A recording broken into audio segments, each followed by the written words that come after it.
ముఖ్యంగా ఈరోజు రాష్ట్రంలో ఉన్నటువంటి వివిధ ప్రజా సమస్యల మీద మరి అసెంబ్లీలో ఎలాంటి వ్యూహాన్ని అవలంబించాలనే అంశం మీద చర్చ జరిగింది.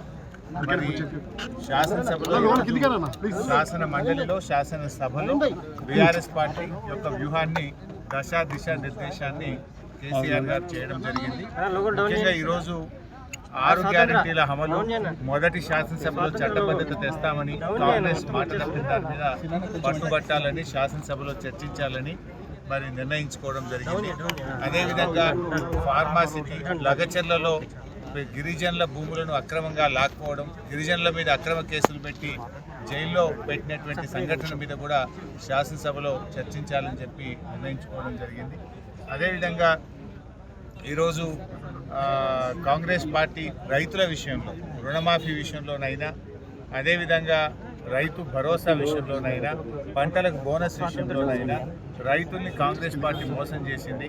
సో రైతుల పక్షాన పూర్తి స్థాయి రుణమాఫీ జరగాలని, 2 పంటలకు రైతు భరోసా ఇవ్వాలని, అన్ని పంటలకు బోనస్ ఇవ్వాలని, ఇచ్చిన హామీలు రైతులకు అమలు చేసే విషయం మీద బీఆర్ఎస్ పార్టీ మరి గట్టిగా శాసన సభలో శాసన మండలిలో పట్టుబట్టాలని చెప్పి కూడా నిర్ణయించడం జరిగింది. అదేవిధంగా దళితులు, గిరిజనులు, బీసీలకు సంబంధించిన బీసీ బంధు, దళిత బంధు, గిరిజన బంధు కూడా పనిచేశారు.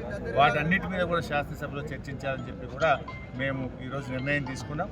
మరి శాసన మండలిలో శాసనసభలో తప్పకుండా ఈసారి ప్రజా సమస్యల మీద గలం విప్పుతాం, ప్రజా సమస్యల చర్చకు పట్టుబడతాం. ఒకవేళ ప్రభుత్వం కలిసి రాకపోతే అడ్జర్న్మెంట్ మోషన్ ఇచ్చైనా సరే చర్చకు పట్టుబట్టాలని చెప్పి నిర్ణయించారు. అన్న, తెలంగాణ విగ్రహ మార్పు ఏం చెప్తారన్న? తెలంగాణ అసెంబ్లీకి తప్పకుండా మీరే చూస్తారు.